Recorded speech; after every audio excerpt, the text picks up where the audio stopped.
Hey guys, and welcome to a new Marvel video. In today's video, I'm going to be showing you all the bonuses you get from filling out your Alliance Enhancement Lab. You know, just all of these hexagons, every single benefit that you reap from, random things in between, like things like this, different buffs that you get. So all of them are increases your vitality across all your heroes by 3,520, increases your energy by 1,560, increases your strength by 1,570, increases your durability by 1,400, increases your mastery by 1,320, increases resilience by 1,370, increases all damage done to enemies by 3%, increases the damage of melee attacks by 8%, piercing attacks by 6%, projectile attacks by 5%, ethereal attacks by 6%, energy attacks by 6%. So it seems they favor melee quite more than everything else. Increases the damage of attacks with the fire ability by 6%, shock ability by 11%, ice ability by 7%. Fire usually affects the actual health bar. Shock is great for stagger. Ice is, perfect for, just general CC, slowing down the enemy, and then you throw it with fire. That actually deals a shitload of damage. Increases the damage of all attacks with an ability attribute by 3%. An attribute is like having ice, shock, or fire attached to the ability. Increases light and heavy attack damage by 6%. Increases ability damage by 7%. Extreme attack damage by 15% increase. This increases synergy attack damage by 5%. Increases the damage to stun enemies by 19%. It's so weird that 5% has two O's there and everything else has one O. It's like so OCD right now. Increases light attack damage by 9%. So this is over and above the 6% for light and heavy attack damage. So that's 15% for light attack damage and 15% for heavy attack damage in total, because heavy attack also has a 9% side buff here. Increases the damage done to the enemy's stagger gauge by 10%. Adds a 7% chance to stun a staggered enemy. Usually you need to use an extreme attack or a synergy to actually stun an enemy right as you finish their stagger gauge. You'll see they have like a 1.5 second kind of like a load up bar, and then as soon as you do a synergy or an extreme, it will actually stun them for a few extra seconds. It's nice to actually try wait it out until it's like, get as much stun out of it as you can. An increase to the critical hit chance of all ability attribute attacks by 4%, increases the critical hit chance of basic attacks by 10%, it recovers 15% of extreme attack damage as health gained back, which is quite good actually. If you do a lot of extreme attack damage, you're going to be getting your health maxed out as soon as you do an extreme. Increases damage resistance by 3%, that's to everything by the way. Decreases damage resistance or damage taken by melee attacks by 11%, piercing attacks by 16%, projectile attacks by 11, ethereal attacks by 7, energy attacks by 6%.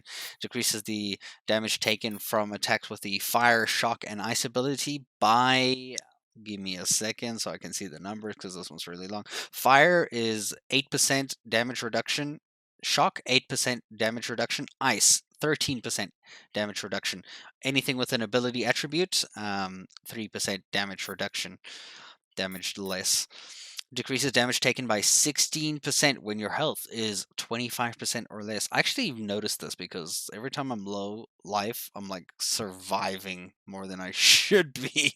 Decreases damage taken by 11% per ally in need of reviving. Decreases damage taken by while attacking by 10%. Decreases damage taken from burning by 3%. To be honest, I haven't seen this happen so much, the burning effect. Increases the duration of elemental charge buffs by 2 seconds.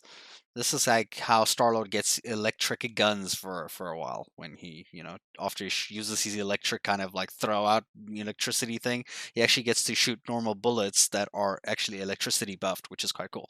Increases the rate of the extreme gauge, how quickly it fills, by 5%. Increases the rate basic attacks restore the extreme gauge by, I missed the number there. I gotta catch on, 5% as well. Let's see. Increases the rate that abilities restore the extreme gauge by 11%. Their synergy attacks restore their extreme gauge by 11%.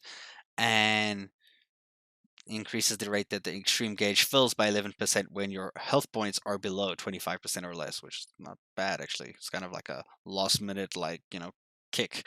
Increases energy point regeneration by 3%, energy point recovery rate by 10%, and gives 1% health recovery every 10 seconds. That's not bad. Increases HP recovery by 2% every 5 seconds when your health is 25% or less. So when you're about to die, you actually receive health kind of regularly on a much more frequent basis. That's theoretically 4% over 10 seconds. It's weird that they measure the one on 10 seconds and the other one on 5. That's odd. Okay. In 10-second intervals, recover 1% of health per member of your team who is incapacitated. So anyone who needs reviving is boosting your health, by 1% for 10-second, interval. Reduces damage taken while guarding by 7.5%. I never guard, to be honest. I'm terrible with that. Increases the number of times you can revive allies by a total of 1. Right. I believe the maximum you get at the end of the game is like 4 or 5. I actually can't even remember. I haven't died that much. Increases the number of attacks that an enemy must land before inflicting a status effect. I'm not entirely sure what this means. I think it's something like, either a stun or a freeze or something, and this is 75%. So they gotta hit you 75% more times to get that status effect working on your hero. So yeah, those are all the enhancements that you actually get from filling out your lab. It's actually a lot.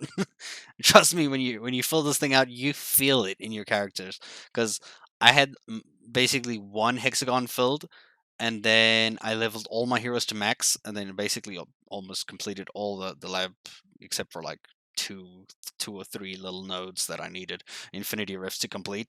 And the moment I came back to playing, I was like, why are my characters so strong now? Holy shit, that was a good idea. Level my heroes to max and then fill out the lab and then play the game. Just, oh my god, everything becomes so much easier. It's insane.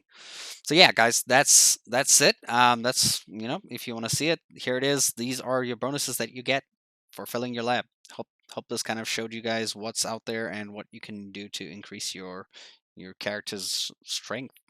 I guess. So thanks for watching. I hope you guys enjoyed. If you have any questions, please leave them in the comments below.